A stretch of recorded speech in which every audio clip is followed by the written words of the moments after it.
Welcome to the 49 Yard Dash Podcast, a podcast on your San Francisco 49ers, hosted by myself, and always my good friend Josh LaFond, not Josh LaFond. I was thinking ahead. I was going to say Josh LaFond, who you can find at gbmwolverine.com. Yeah. But here we are. This early in the podcast, it has been derailed. This is a personal record for us. And I can't think of a better way to start it. Boiler up, man. We're already off the rails. That's right. It's another victory week for the 49ers. They're now at 5-5. They won 30-10 against Jacksonville in a game where we talked about where it could be possibly kind of a trap game in a way. Shorter week, going to the East Coast, but they took care of business, and it wasn't even close. The 49ers are looking like the team we had hoped to see before the season. Unfortunately, I was helping with a friend's wedding, and I was hosting all the Zoom stuff because they were broadcasting it also. I missed the game. So we're going to have to be a little bit reliant on Josh today for the game review. Idea. Yeah, that's where we're at. But Josh, first I must ask, how you doing, Lorraine? Are you familiar with Jeffrey Epstein by chance? I've heard the laughing. name. I'm asking a serious question. Yeah, you I've familiar heard with the him or name. not? Yeah. Well, as you know, there's a rogue faction of the government that covered up his actions. Yeah, kicked him. Urban Meyer has employed these same rogue agents, and they are currently in a high octane war with me. One of my many high octane wars, I might add. I'm currently in one with Urban Meyer. I'm on again, off again with Jimmy Garoppolo and his fan club, and also those pesky Scandinavian dwarfs from episode 1. So, Urban Meyer is hot on my trail. This might be the last episode. Not looking good for old Fondle, but hopefully I don't get Epstein. I'd like to see a battle between you and Urban, man. That'd be one to watch. Well, hey, just get him in a club, a couple of drinks in him, and I think that'll take care of it. Let's do this. Let's do it. Absolutely, man. So as mentioned, we're going to have to rely on you mostly for this game. I hate that I missed it. But I'll just say quickly the main notes that I got, because I watched the film afterwards at least, and kind of read some of the play-by-play stuff. So I know first, remember last week when I had the longest drive of the season? Well, they topped it to open this game up. It was over 13 minutes, right? And it ended in a field goal, which is a bit shocking. Another note that I had was Deebo Samuel was the leading rusher for the team. Kittle, the last 3 games has been targeted in the red zone 3 times, and he has 3 touchdowns. And the 49ers took care of it. Give me your overall thoughts. Yeah, so we'll kind of go into the scoring drive here in a minute, if you do not mind. But the rushing, it's interesting breaking down the stats. Deebo, 8 carries, 79 yards. So if you started Jeff Wilson like I did, you are an idiot, because he had 19 carries for 50 yards. So his average was actually worse than Trey Sermon. Trey Sermon went 10 for 32. So nice to see Trey Sermon get some run. A little worse than Garoppolo, 2 for 6. But it is nice to know that there is justice in the world, that Trey Sermon did get some run. And if you were a late season fantasy footballer like me, trying to play the waiver wire and get you a quick W with Jeff Wilson, then you were royally screwed, as I was this week. But so very interesting how the 49ers used Deebo. They, in fact, lined him up in pistol formations, meaning Garoppolo is in the gun, Deebo is right behind him. It wasn't just a bunch of jet sweeps like we've seen before, or putting Deebo in motion with a little touch pass that counts as a rushing yard. They literally lined him up in the backfield on several of his runs and he's just electric. In fact, Gus Johnson was calling that game. I forget his analyst. Of course, Joel Klatt calls the college games with him. But anyway, Gus was making the comment that Debo is not a wide receiver. He's a football player. Yeah. And as soon as he said that, then Debo rushed for his first touchdown of the game, which would be his only touchdown of the game, which was excellently blocked by Trent Williams. Completely leveled the guy on the edge. Kittle floored his guy too. But Debo's electric. Gus Johnson summed it up perfectly. He is a football player. It is a little concerning that arguably one of your top 2 offensive players on your team, probably there's an argument to be made. He could be your most important skill position player, even over Kittle. There is an argument to be made in that's the case. It is a little concerning that he led the team in rushing yards, that he did get 8 carries, but it's nice to know that in a pinch he can be used in that way. So, but yep. So we can get into actual scoring drives whenever you want. But as far as an overview goes, yeah, it was nice to see them get the win. Garoppolo again looked pretty proficient. Pass protection was good against an improving Jaguars defense, but Debo 8 carries. You would like to see Wilson or Sermon step up a little bit more than they did, but pretty happy overall with how it went. And like I said, definitely nice to get Sermon some serious run in this game as well. Absolutely. I want to focus more in this episode really on the big picture stuff, even more than just breaking down this game, because It's pretty clear that they're the better team, and they beat a team that they should have. But I want to ask you a few questions first. Okay. One note that I didn't bring up, but yes, sir. But I meant to. Yes, of course, yes. But next question. Brandon Ayuk looks like he's back on track and the player that we hoped for. Just tell me what you've been seeing with Brandon Ayuk the last few weeks, man. I wouldn't say he looks a heck of a lot different on the field. It's just he's getting the ball. Yeah. He's just no longer running decoy routes, meaning, and I wish I had prepared something to demonstrate it, but we'll use the little finger guns here. If Josh is lined up on one side and Steve's on another, and the route is to get Steve the ball on a post in the middle of the field, Josh isn't getting the ball. Josh's objective is to run a go route and clear out the back end of the safety. So Steve still has a one-on-one matchup across the middle. That's what Ayuk has run oftentimes the majority of the year, clear out routes to get Kittle when he's been healthy, Debo. Yeah, and then even Mohamed Sanu, which is unfortunate. But Ayuk's been the clear out guy most of the year. He hasn't. It's a route that's run, but it's not even one of Garoppolo's reads, if that makes sense. Because the decoy route, the only way that guy's getting the ball is if there's a mishap or a scramble going on. He's not even looking for the ball.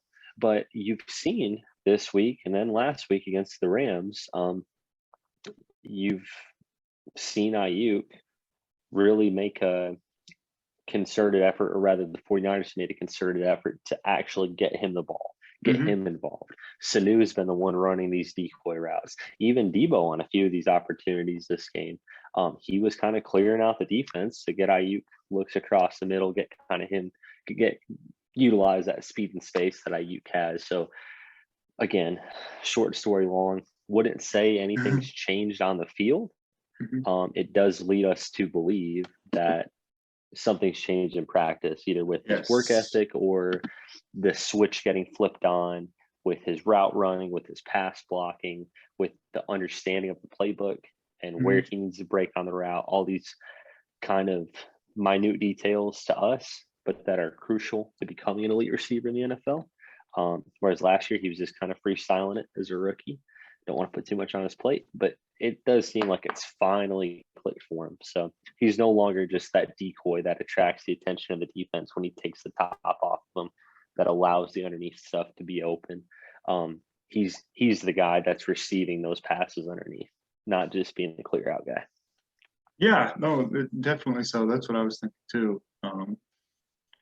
Because it seems like just about all season. When he's been targeted, he's been successful, but that number of targets has been so low until the last few weeks here.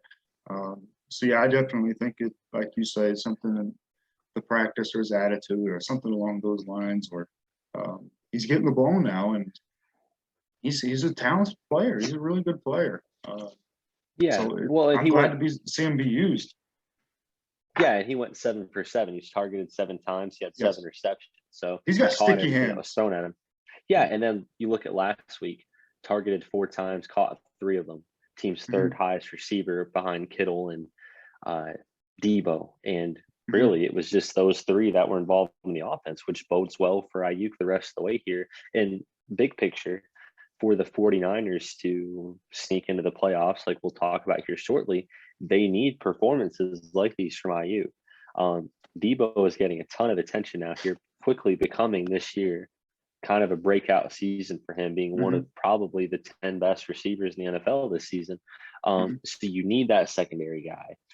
Kittle is he is asked. There's so much asked of him in the run game and pass protection that you need to have another go-to guy, like a secondary ball handler, we would say in basketball. You need a secondary playmaker opposite Debo.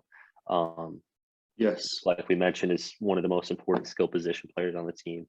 And that's why you're seeing him get these yards, because defenses are having to focus so much on Debo. So much is asked of Kittle in the blocking game that Ayuk's getting everything else. Yeah. And, the more I think about it, pretty excited for this offense, even long term. Because I think George Kittle is the most impactful and the best tight end in football. Debo, apparently, he's really one of a kind. There's nobody quite like Debo Samuel in the NFL right now. There's really not. But to have those 2 guys who are just big physical dudes that just beat your tail, and then to have Brandon Ayuk there looking like the guy we had hoped to see, which he had a great game against Arizona, by the way, too. Going back even a week further, they just had a bad performance, so it got overlooked. Yeah. But those 3 guys, and now Elijah Mitchell, those really 4 guys as a core, it's a pretty good core of weapons, man. And of course, don't forget Mostert, he's just hurt. But I'm happy with that core long term. Yeah, no, and honestly, I wouldn't, as much as I love Raheem. Sorry for that. No apologies. Right. I wouldn't make any you're welcome. I wouldn't make any long-term plans of having him on the roster. He's about to come up for a contract. He's going to get paid despite his injury status. What you're looking for is what we saw here on Sunday, recording on Tuesday here a couple days ago. What you're looking for is when Mitchell gets back healthy, that's your bell cow. He's so versatile. And Sermon actually got used more than Mitchell had previously in the screen game, getting him some looks. He didn't necessarily get a ton of receptions. He only had 1 target. It was on a wheel route for 23 yards, but he was running routes, legitimate routes, which is not something we saw from Mitchell. So I think your core going forward, like you mentioned, if you're building a team, this is how you want it at your skill positions. You've got a versatile tight end who is your red zone threat all of a sudden, who hadn't been before, and then is also like your 6th offensive lineman. He's a versatile weapon that you can use. You've got your 6'2", 6'3" possession receiver in Debo, your number 1 receiver. That's what you're looking for. You've got that change up to his fastball in Brandon Ayuk. However, all these different podcasts. Well, the broadcasters during the game I saw kept saying Ayuk, and it was ticking me off. Yeah. So Gus Johnson says Ayuk. Better Rivals says Ayuk, and then I think it's Ayuk. And I forget how they're not our buddies because we haven't spoken to them, but I'll say they're our friends, our best friends over at Locked On. I forget how they say it. They say Ayuk, yeah, I think it is Ayuk. Me too. And I'll trust old Peacock Yo for the rest of them. But anyway, getting back to the deal, that's what you're looking for when you're building a team. You're looking for a guy like Mitchell, who's a home run hitter on offense, who can be your bell cow back and also your home run hitter. You're looking for a change up in Sermon, who can be more dynamic in in the passing game, similar to how Mostert is. He's not as fast, but he's a little bit stronger. He's probably better at pass protection, even as a rookie, than Mostert has been lately, just because of how Sermon was used at Oklahoma and then at Ohio State. So there's your 1-2 punch at running back. You've got Debo and Ayuk at wide receiver, and then Kittle at tight end. You don't need anything else other than that. Just stick to the formula. As far as what they've built with the team, in the future, it might be nice to have a veteran third wide receiver other than Mohamed Sanu, a guy who can actually contribute. But those 4 guys, man, if Garoppolo can play this good, you can win with those guys. If Trey Lance can take the leap in his second year or here down the stretch, he can be awesome with those guys. That's all you need. And those 4 guys are what Aaron Rodgers has been asking for his whole career. It's what Tom Brady rarely had in New England. This is an elite bunch of playmakers that can really make a difference each and every week. I just keep thinking about what their offense even next year can look like with Trey Lance, who can run a power run scheme, with Debo, who's as physical as he is, George Kittle, Brandon Ayuk, and the dude that's behind your head right now, and how you can show a jumbo or a bunch formation and run it down people's throats, or even from that bunch formation, actually turn it into deep shots that, the formation wouldn't show. So, I mean, they can do some really interesting stuff next year too. No, they can. We've talked about it before off camera. I can't remember if we talked about it on the podcast or not, but this isn't going to be a dynamic air raid offense. This is going to be a Baltimore Ravens-esque style offense.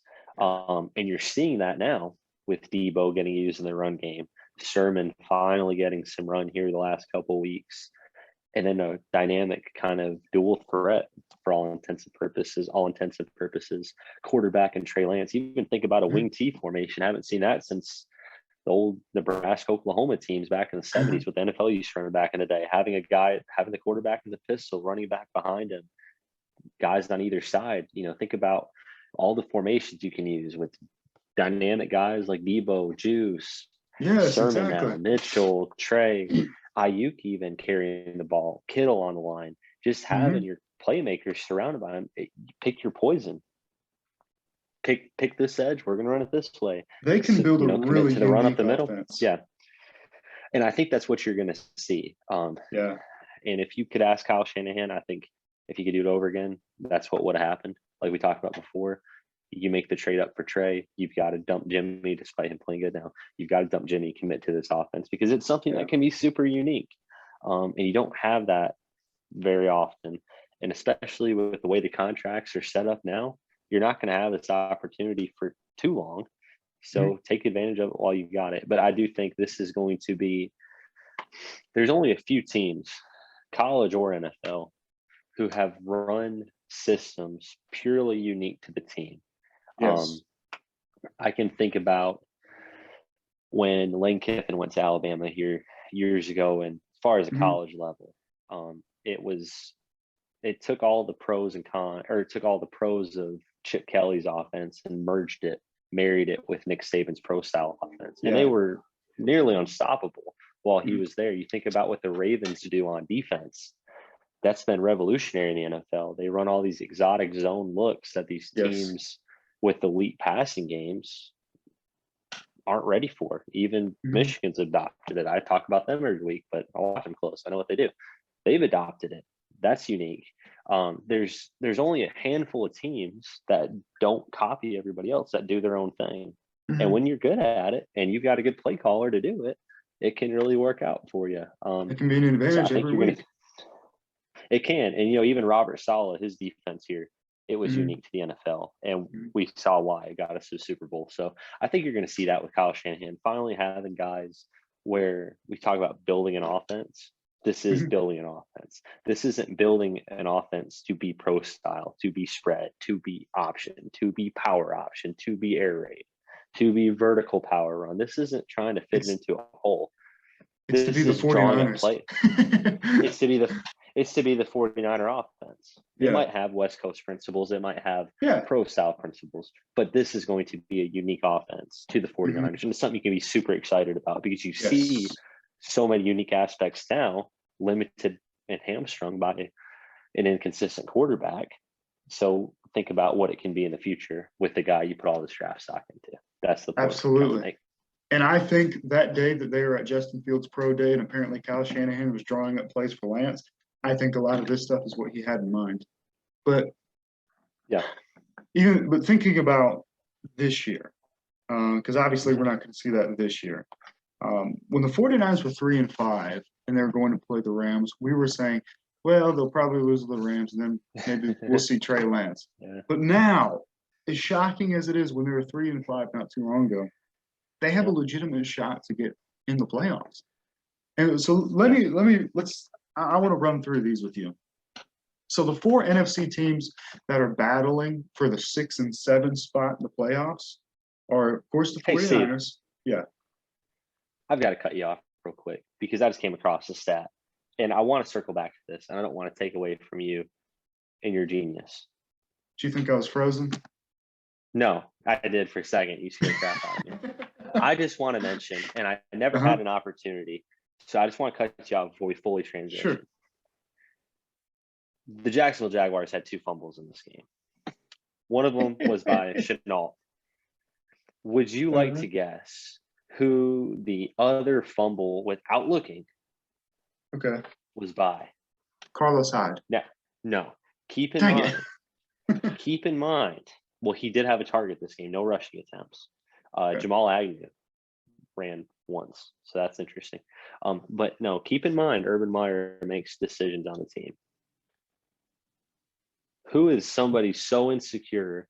And I'll give you a hint. He was drafted as allegedly supposed to be a dynamic slot receiver, kick returner. Probably 10 years ago. Marvin Jones? No, Marvin Jones is legit. Tavon Austin. Oh my gosh. Urban Meyer had Tavon Austin in the game. Tavon Austin had a reception, 2 targets, was 3rd on the team in targets, 1 catch for 18 yards, and he fumbled the ball. Tavon freaking Austin, drafted to be the new Percy Harvin. Urban Meyer trusts him in a game that their season and his future hinged on, and upsetting the 49ers. And he put Tavon Austin in the game. That 5'8" little Scandinavian dwarf fumbled the ball. So I just wanted to make that point. I never had an opportunity, and I wasn't going to have it again. So I hate to derail from playoff conversation. But as we said on this podcast 100 times, we are anti-Nazi podcast. We are anti-Urban Meyer, and we stick true to our guns. Liar Meyer, baby. Liar Meyer. We disavow Urban Meyer. We are officially disavowing Urban Meyer and Tavon Austin. I can't believe Tavon Austin. Tavon Austin, a guy that I was determined was going to be my dynasty player in fantasy football, who I held on to year after year in one of the keeper leagues. Yeah. Tavon Austin. Tavon freaking Austin. I will now be silent for the end of the episode, but for the rest of the episode. But I just want to make that point that Urban Meyer is a fraud. And he has no idea. No, I'm glad you brought that out. No, we could do a whole podcast about Jacksonville, but we're not going to do that. Yeah. Okay. Glad you mentioned that. With the 4 NFC teams that are battling for the 6 and 7 slots right now. Of course, we got the 49ers. We got the Saints at 5-5 also. The Vikings are 5-5, and the Panthers right now are 5-6. So I'm gonna run through these with you right now. Panthers, they're at 5-6 right now. Mm-hmm. You just say win or loss, okay? Sure. At the Dolphins. Are you keeping track? Yes. And are you keeping track of my prediction? Yes. Okay, cool. At the Dolphins. Win. Okay. At home against the Falcons. Win. Okay. What the heck? My iPad's being retarded now. Thank you. Okay. In Buffalo. Loss. Yeah. I don't even need to know the week or whoever's healthy. That's a loss. At home against Tom Brady. Loss. in New Orleans, Loss. in Tampa Bay to play Tom Brady again. Loss. Losing streak. Okay. Me and you had the exact same, winning the first That'll two, work. losing the next four, which would put them at 7-10. Okay. So Let's look at the Vikings. And we'll get more into this one probably, but Skull. Skull. in San Francisco or Santa Clara. Loss. Lost. In Detroit. Ooh. See, I know that's supposed to be a win. Mhm. But Detroit's going to win 1 or 2 here down the stretch. Uh-huh. This game is contingent, and I say it now. Lions always play on Thanksgiving. They play the Bears this Thanksgiving. If the Lions beat the Bears, they'll beat the Vikings. And I do think they beat the Bears and get their first win on Thanksgiving because we are a pro Dan Campbell podcast. We have disavowed Urban Meyer, but we are a pro Dan Campbell. We are. So I'll give them a loss to Detroit and an upset. Ooh, all right.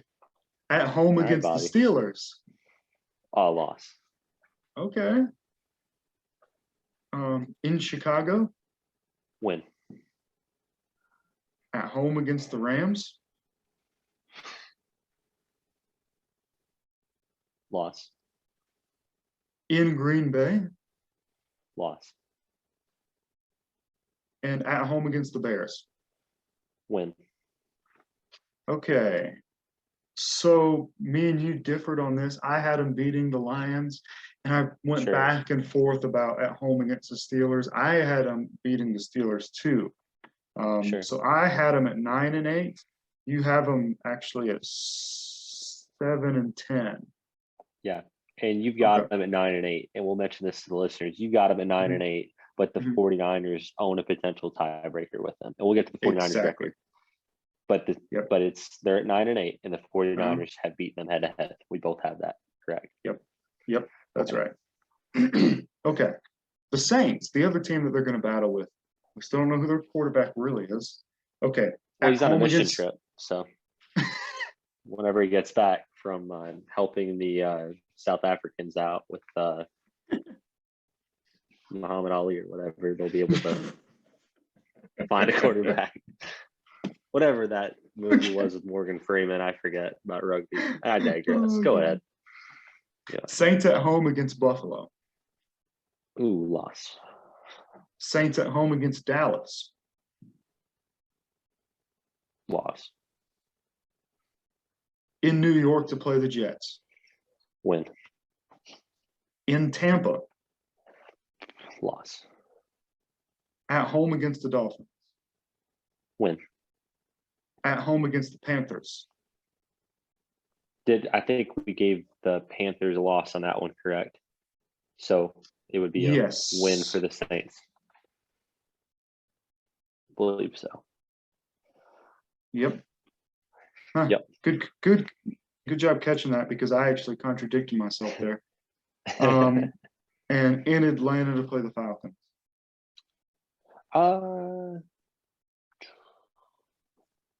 That's tough, man. I'll give the Falcons a sneaky win. Nice. Saints lose that game. Just because I'm not sure if it was a fever dream or not, but I'm pretty sure I saw the other night they extended Taysom Hill. So I guess that's your quarterback. Yeah, you're right. Good God. Good point. What was the number on? Because legitimately, I was almost positive I was having a fever dream. Yeah, it was 3 years, 40 mil or something like that. Nope, it's $4 million. What? It's not $4 million. I'm an idiot. It's 4 years at $40 million. And the deal can be worth up to $95 million if he becomes the starting quarterback for the next 4 years.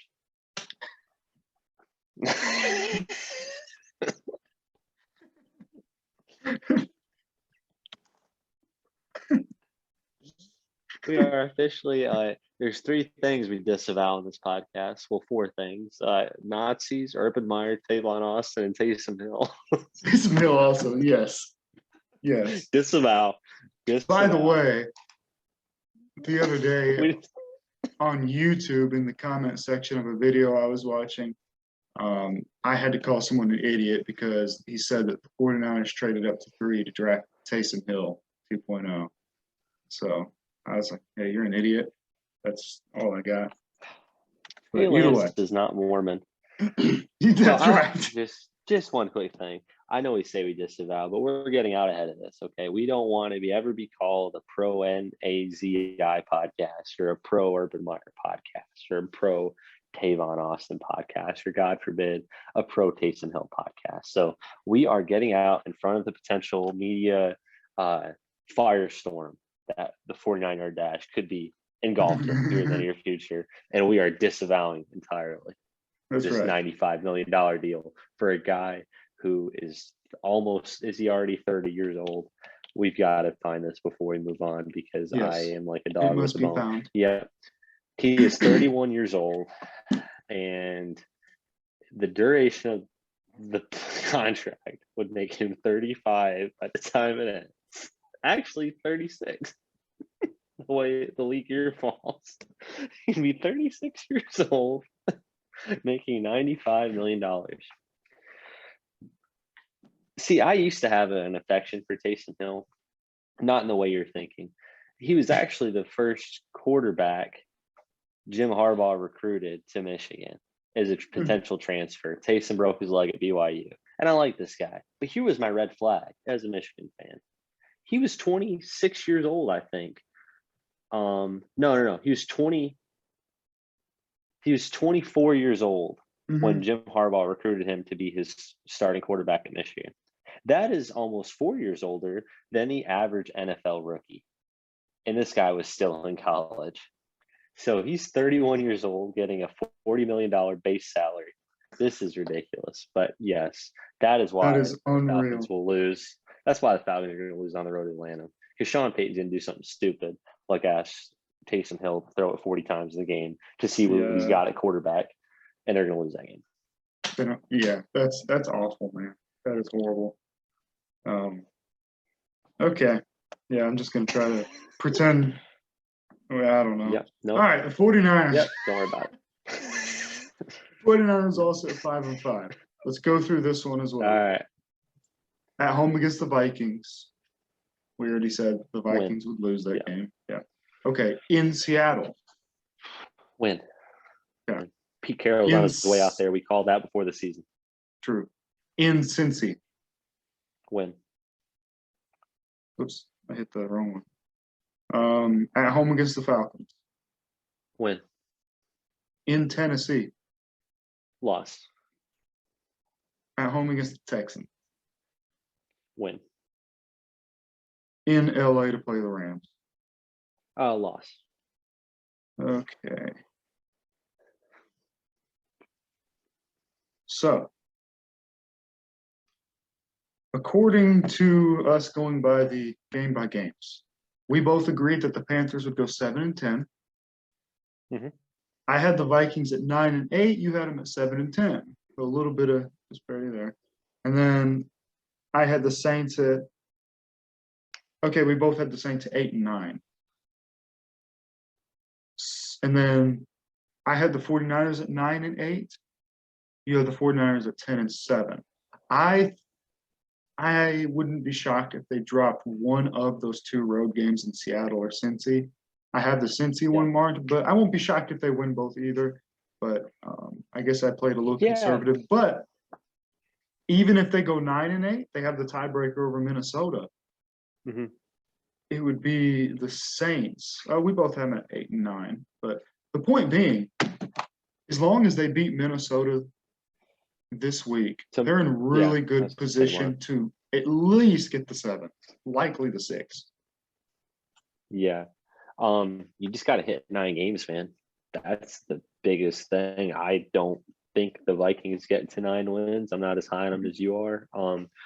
But I do think, like you mentioned, they're probably going to split Cincy in Seattle. I tend to think that Seattle is just at the end of their rope. I know I've been reading here recently Pete Carroll would be open to a college return. He's kind of done in Seattle. It seems like might be trying to get his way out before they kick him out.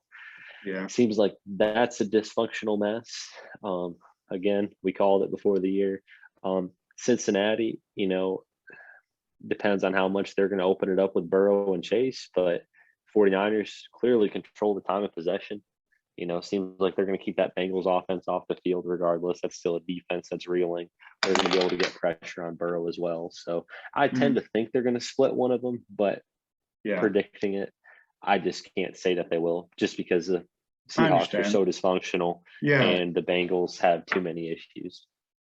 Both of those teams, if they play 10 times, I think the 49ers are winning more than 5. It's just the fact 2 road games in a row. I wouldn't be shocked if they split them, but we'll see. The biggest one is this one against Minnesota. You have to own that tiebreaker. Got to beat Minnesota. And Kirk Cousins is having a quietly excellent season. He has 21 touchdowns to 2 interceptions. I mean, that is fantastic. What the 49ers in recent years have taken care of the Vikings for the most part. But do you see any possible issues in this one? I mean, of course, the big one is Justin Jefferson, but anything else? Justin Jefferson's going to get his. Keeping that offense between the 20s, making them settle for field goals. That's going to be the biggest key to victory. Like I said, they're going to get their explosive plays, especially on the secondary. Likely the rookies are going to be tested at some point, whether it's Lenore, Ambry Thomas, or both. They're going to get tested, especially with Kirkpatrick being cut. So these guys are going to get some run this game as well. We already know how Josh Norman is. We disavowed him as well. So it's one of those things, just kind of keep them between the 20s. They're going to get theirs, live with it, make them settle for field goals. And I think the biggest thing is just whatever the health of this defensive line is, just being able to kind of bottle up Dalvin Cook the best you can. What you can't have happen is him running all over you, and then Justin Jefferson just taking the top off of your defense. You cannot you cannot start a land war in Asia, so to speak. So it's not going to work out. So fight a 1-front battle. Don't fight a 2-front battle. Pick your poison. Justin Jefferson can't get stopped, but we do have a good chance of bottling up Dalvin Cook. Yeah. And I was reading either this morning or yesterday that as far as the Vikings defense, so far they've been one of the worst defenses against the run, but one of the better ones against the pass. Their pass rush is excellent, but their run defense is leaves more to be desired. So, hey, that's what Shanahan's been doing, especially early in games, is relying on that run game, long drives. That could be the exact formula to beat this Minnesota team right now. Take advantage of their poor run defense and keep that explosive offense off the field. This could be a bad matchup for the Vikings. That's good for us. Yeah, and that's the key down the stretch here is you're not going up against juggernauts on defense. You're going up against the Vikings who have a dynamic offense, it looks like. The Seahawks who are heavily leaning on their offense. The Bengals who have little to no defense outside of Jesse Bates and others. The Falcons who are leaning on their offense. The Titans who lean on their offense. The Texans are a mess. We know how the 49ers handled the Rams. So the formula that they've used has been working. It's not where you need to get in a track meet with these teams. It's not going to beat them. What is going to beat them is holding on to the ball for 13 minutes and 5 seconds like they did their opening drive against the Jaguars and punching it in for 6. That's what we're looking for here down the stretch. They should be able to do that. They've done it to better defenses here so far this year. There's no reason they can't do it now. Here down the rest of the way. Yeah, I agree. I'll be interested to see the right tackle position again, since Jalen Moore and Compton were kind of swapping out a little bit. So I really want Jalen Moore to get ahead of that and really take that spot. But I also just remembered that we didn't discuss game balls for the previous week. Sure. As far as with the Jaguars. Yep. So game balls of the week. I will give one game ball to Brandon Ayuk for being a certified stud, and you can't beat that. And I will give another game ball to Tavon Austin for reminding me that he is still in the league despite fumbling away his career. Excellent. Excellent. Like I said, I didn't get to watch, so I'll just throw out one brief one. Sure. Nick Bosa, because he is now the only player in the league who has 10 sacks and 15 tackles for losses. Coming off a big injury, he's having an amazing season. So just want to throw that out there. Last thing we'll do before we get off, man. It's looking really interesting right now in both conferences. Playoff predictions, 1 through 7, Sure. AFC, NFC. Let's do AFC first, so we can save the Sounds Niners good. half for last. You want to go first? So, so we'll go 4 division winners and then the wild cards. Yes. All right, sweet. AFC East, there's no way in Hades the New England Patriots and Fat Mac Jones hold on to the lead there by half a game. So Buffalo Bills will come back and tear the Patriots asunder, have the Bills winning the East. Me too. I have the Bills. Okay, sweet, my man. Yes. Love you. AFC North.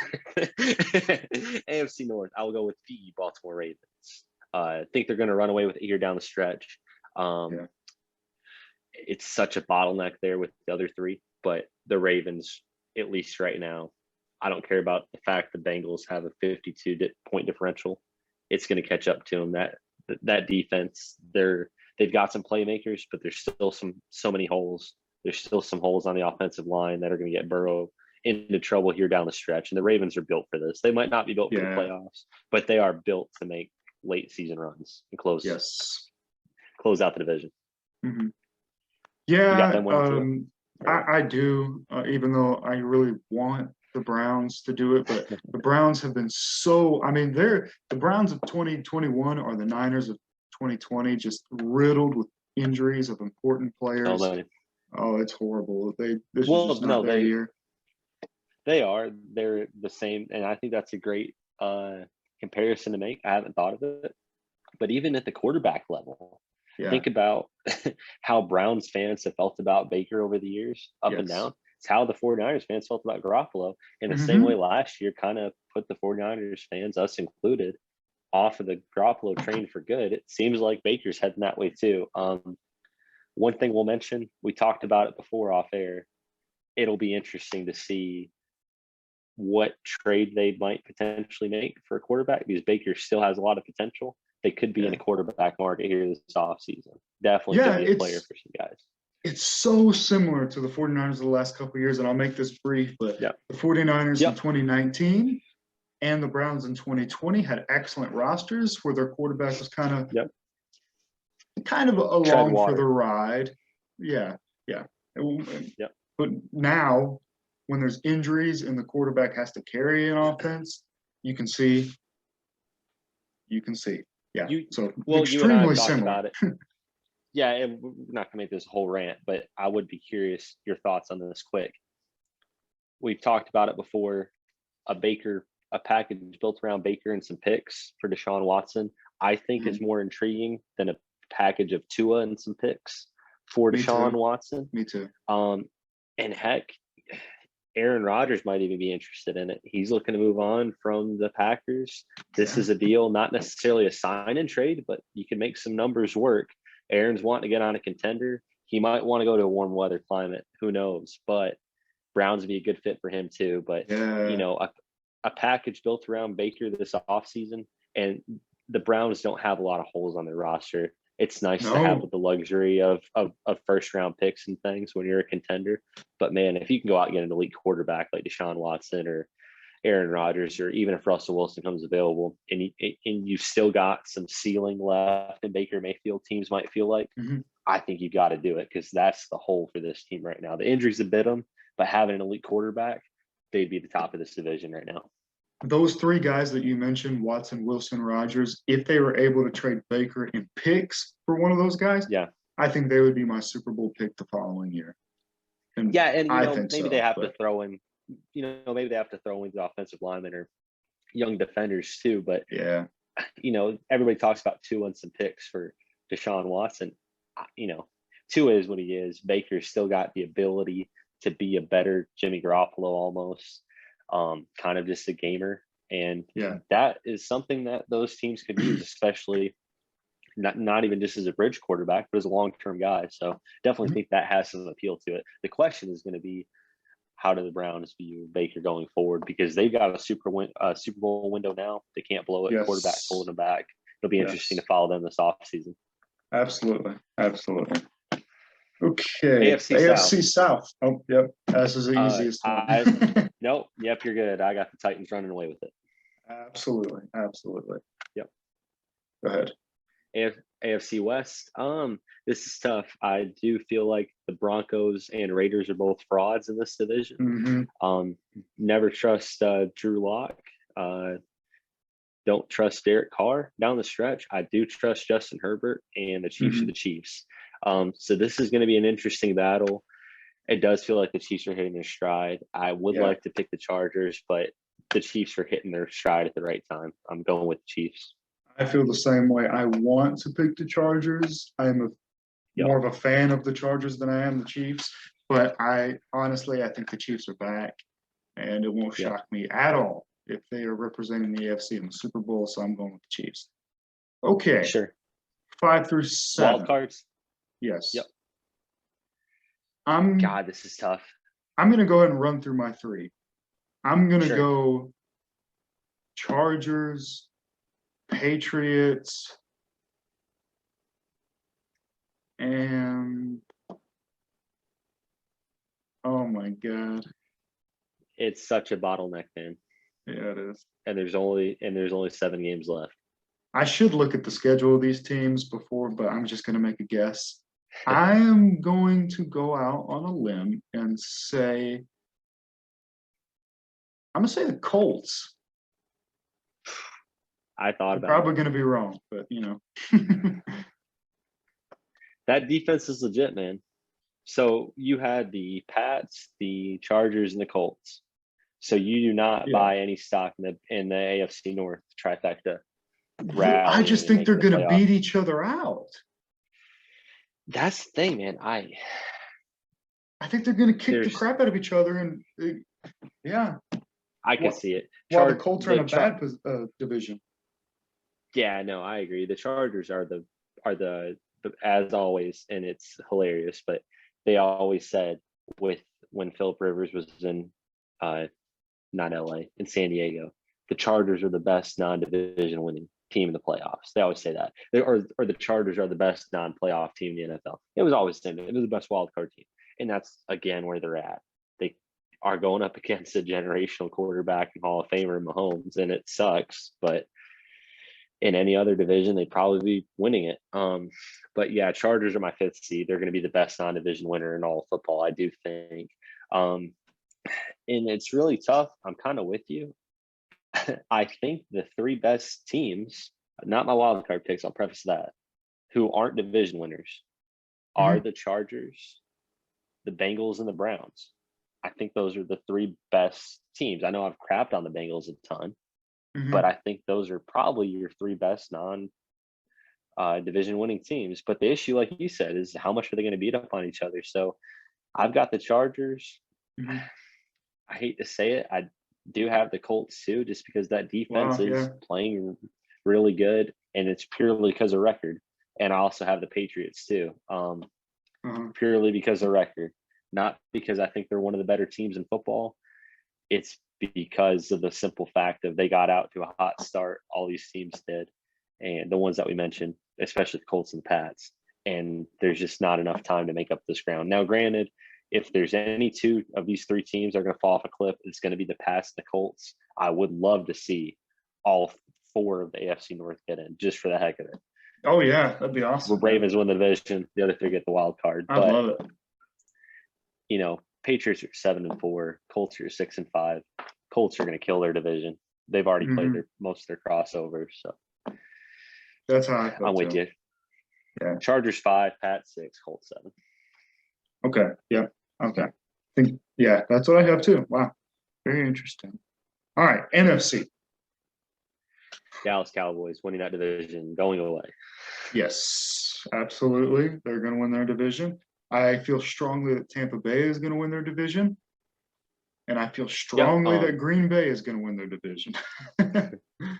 I feel fairly strongly about all these current division leaders: Cowboys in the East, Packers in the North, Bucks in the South, and Cardinals in the West. I feel pretty confident that they're all going to hold their ground. They're out to such big leads on the division. You've got the Packers up 3 games on the Vikings, or 2.5 games. You've got the Cowboys up 2.5 games on the Eagles. Bucks up 2 games on the Saints, and the Cardinals up 2.5 games on the Rams as well. And it doesn't seem like any of those teams are going anywhere. It does seem like all 4 of those are legit. They've all kind of been battle tested to this point. It's not a fluky 4-0, 6-0 start. Yeah. They all seem like they're pretty legit. Yeah. I don't know how the tiebreaker worked, but I'm going to say that the Rams and Cardinals both finished 12-4, and that the Rams will beat the Cardinals this next time. So I'm not sure what the tiebreaker will be, but I think they're both going to go 12-4. Yeah, I think the Cardinals probably do go 12-4. I don't see the Rams only dropping 1 more down the stretch out of 7. So tough for me to say, but we'll see. But yeah, Rams definitely are my number 1 overall wild card berth if you're ready to get into that. 49ers, I've got them as a 6th seed. And it's really tough here for who's your other wild card spot. As usual, the East is going to beat up on itself. God, could it be the Vikings? What were our records here as far as for teams that were competing with the 49ers? What were the guys I had in that? Because I've got Rams at 5, Niners at 6. You did have the Saints above the Vikings and the Panthers. So then I'll go Saints. Okay. Despite Taysom Hill being a Mormon fraud, we'll go with Taysom Hill. Leading them to 7. You know, it's funny. I didn't mention the quietly 5 and 6 Eagles also, technically in the hunt, but I don't buy it. So, I'm not worried about them one bit, man. I do think if any one of those teams makes it out of the East with the potential run in the playoff, despite the differential, because the differential is not everything, but it does kind of tell you how they're winning games. But Washington, they do this crap every year. They flirt around 500. They're 4-6 right now. Their schedule sets up. They go Seahawks, Raiders, Cowboys, Eagles, Giants. So they're probably going to drop 2, but there's no reason they don't also beat the Seahawks. There's no reason they don't beat the Raiders. There's no reason they don't beat the Eagles twice and the Giants once. So they could be a sneaky team again, looking at 9-8, knocking down the door of a potential playoff berth. But Washington always seems like one of those teams who, much like the Phillip Rivers era Chargers, get so close to that wild card spot and just don't have enough to get there. But I do like them as a dark horse pick here. Yeah, nice. I like that. I'm going to go. I guess I'll go Rams, Niners, and Vikings. I could see the Vikings as well. That secondary seems like it's kind of, I wouldn't say Band-Aid together, but it is kind of held together pretty thinly, in my opinion. And that run defense should be better than it is. So it's going to be interesting for them here coming up. They've got us here pretty soon, and then they do hit a pretty rough string of the Steelers, the Rams, and the Packers here within. They play 3 out of those 4. They play the Rams and the Packers back to back, and they get the Steelers at home on a short week on Thursday after the Lions. So it's going to be interesting. Like I said, I've got the Lions winning that game too. So it's something where we're going to find out here over the next couple of weeks. Although it's a cliche, we're really going to find out what this playoff race is made of. Both sides. We're really going to see who the contenders and the pretenders are in the AFC North. We're going to see how legit the Pats are. We're going to see how legit the Colts are.